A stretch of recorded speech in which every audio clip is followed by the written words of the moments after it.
Good morning, everyone. Welcome to Ansarkari. Today we will do newspaper of 20 January.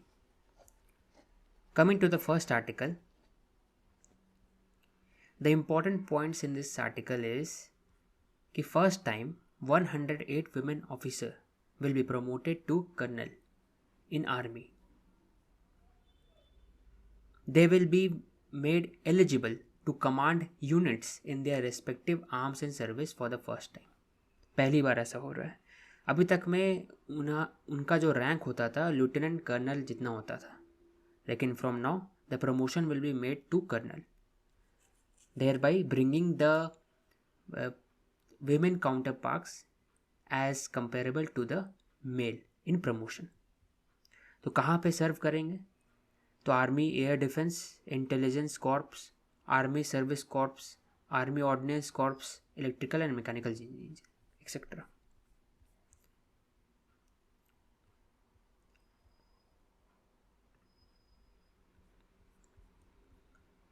तो आगे पढ़ते हैं.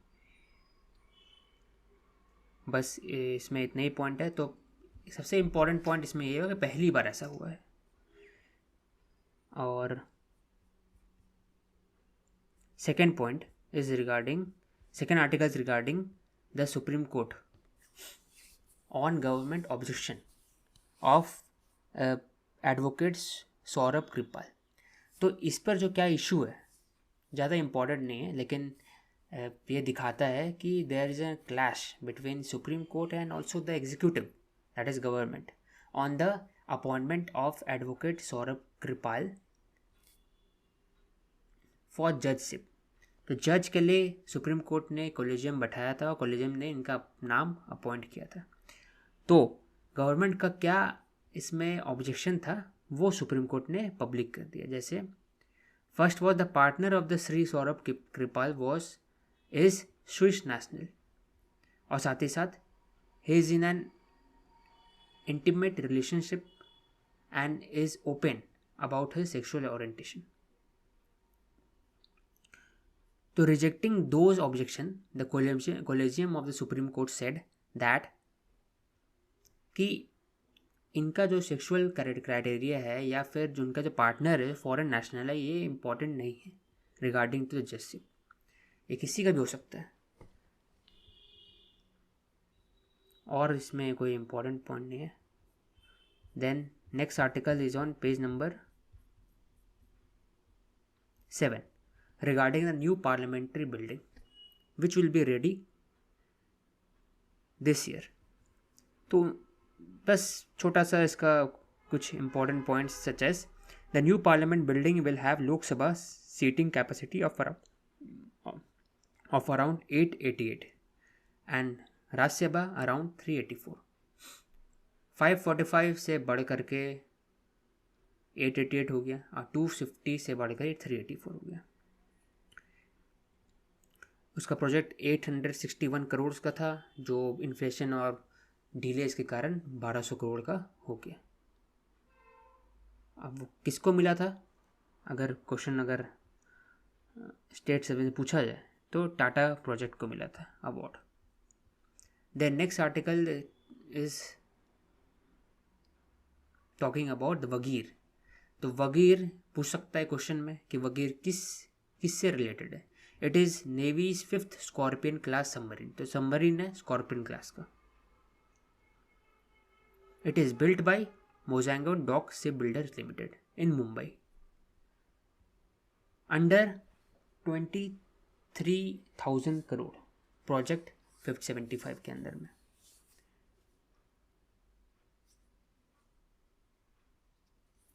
तो वगीर स्कॉर्पियन क्लास, इसको याद रखना है. Then next article is on page number 10 regarding the current issue in the wrestling federation.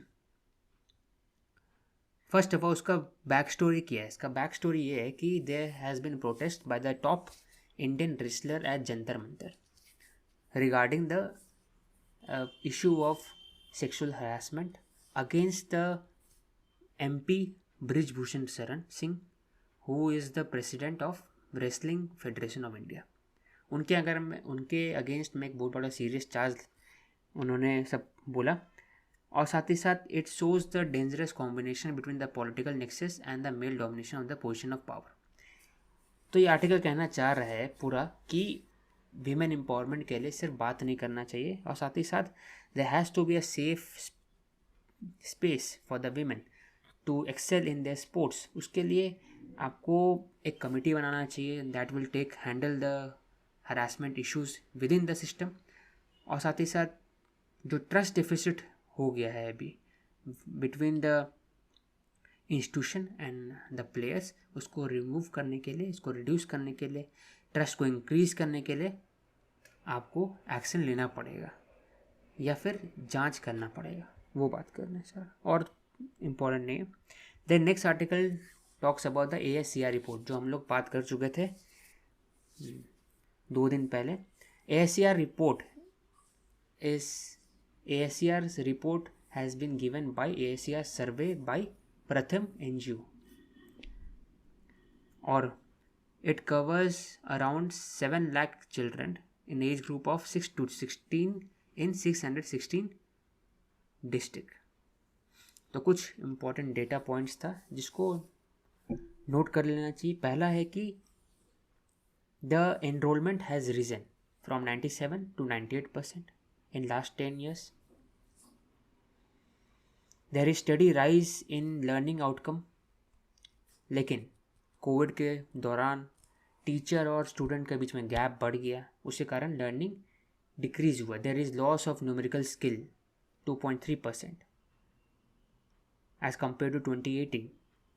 और साथ ही साथ the percentage of class 3 student who can read class 2 book have fallen by 7%। तो एक कोविड के कारण भी हो सकता है। और साथ ही साथ जिसके पेरेंट्स का इनकम कम हुआ ड्यूरिंग कोविड पीरियड, तो उनका भी जो इफेक्ट है वो स्टूडेंट्स और चिल्ड्रन पर पड़ा है। The next article is regarding the collegium system. ये पूरा आर्टिकल कहना चाह रहा है कि the court have struck down the collegium using the basic structure formulation that the NJAC National Judicial Appointment Council that was passed by the Parliament unanimously in 2015 was struck down on the criteria of basic structure that it endangered the independence of judiciary। तो constitution supreme है कि parliament supreme है, उसी पर बात हो रहा है। इंडिया में कॉन्स्टिट्यूशन सुप्रीम है, पार्लियामेंट्री का जो प्रिविलेज है, जो power, it is limited by the constitution. और साथ ही साथ all the organ of the state must function within its limit, all the laws must pass the constitutional test which rest with the court itself। तो कौन decide करेगा ये law legal है कि नहीं लीगल है? It will decided by the court. तो ये अच्छा कोर्ट है यहाँ पर कि जुडिशियल का जो प्राइमेसी है, जो इम्पोर्टेंस है वो है, लेकिन that should not be equal to judicial exclusivity.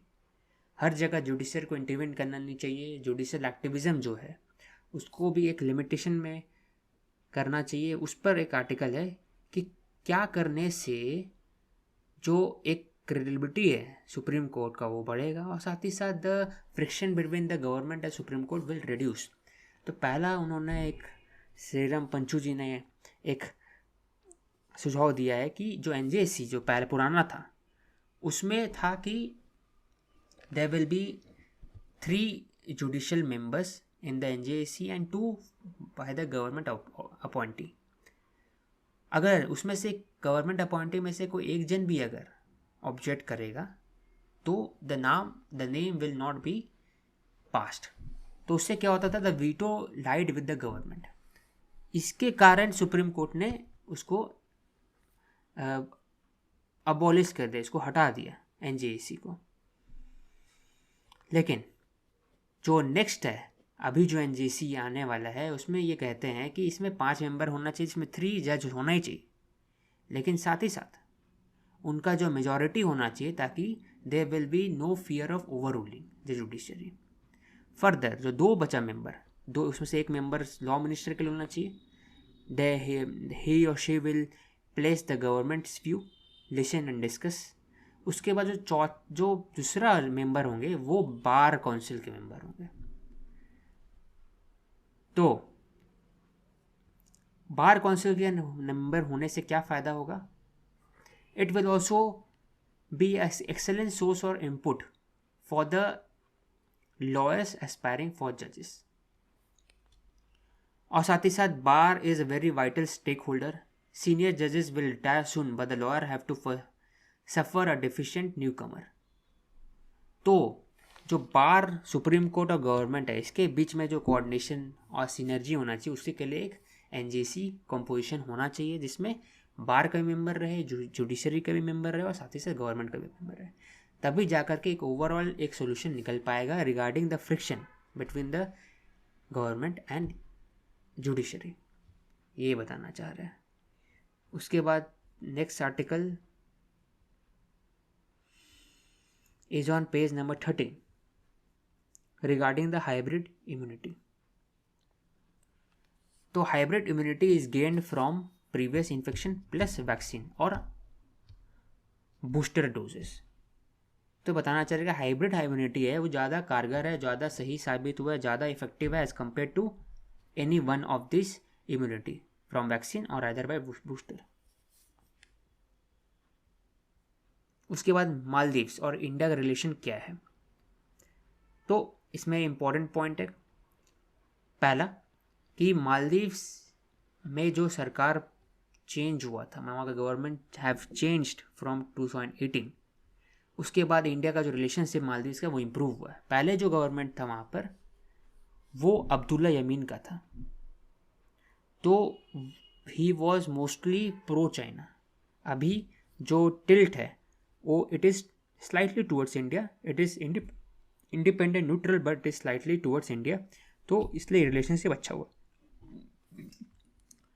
तो ये वाला पार्ट में कहना चाह रहे हैं कि आने वाले वक्त में जो इलेक्शन होगा there will be a close contest between the two candidate. उसके कारण India should not interfere in their own personal matter और in their own internal matter. तभी जाकर के ओवरऑल स्टेबल रिलेशनशिप होगा इंडिया और मालदीव्स के बीच में. तो इंडिया और मालदीव्स के बीच में जो रिलेशनशिप है उसको इम्प्रूव करने के लिए भारत सरकार क्या कर रही है, तो वो कुछ पॉइंट्स है, 6-7 पॉइंट्स है. पहला है India has been investing in international airport at Hanimaadhoo that is on Haa Dhaalu atoll. तो पूछ सकता है क्वेश्चन कि हा दहलू अटोल ये कहाँ पर है, तो मालदीव्स में है, इसका आंसर होगा. Second, the collaboration is between the Cochin University and Maldives, and 100 million grant has been given for the High Impact Community Development Project. Further, 2 sea ambulances have been given to the Maldives Defense Ministry. There has been significant improvement in the cultural connect in between the people and people ties, and also Maldives is a part of Sagar policies of India, neighborhood policy of the India. तो उसके लिए India has been developing airport, ये बता दिए. उसके बाद regarding tourism sector India has been giving $500 million to connectivity project in Male. उससे क्या होगा, टूरिज्म इंक्रीज कर रहे, इकोनॉमिक डेवलपमेंट होगा. साथ ही साथ जो एक चाइना का एक इंटरफेरेंस है मालदीव्स में with respect to economy, with respect to BRI belt road initiative led infrastructure project, उसको टैकल कर सकेगा इंडिया. तो ये 5 पॉइंट हुआ, that is very important. Then that's all for today. Thank you.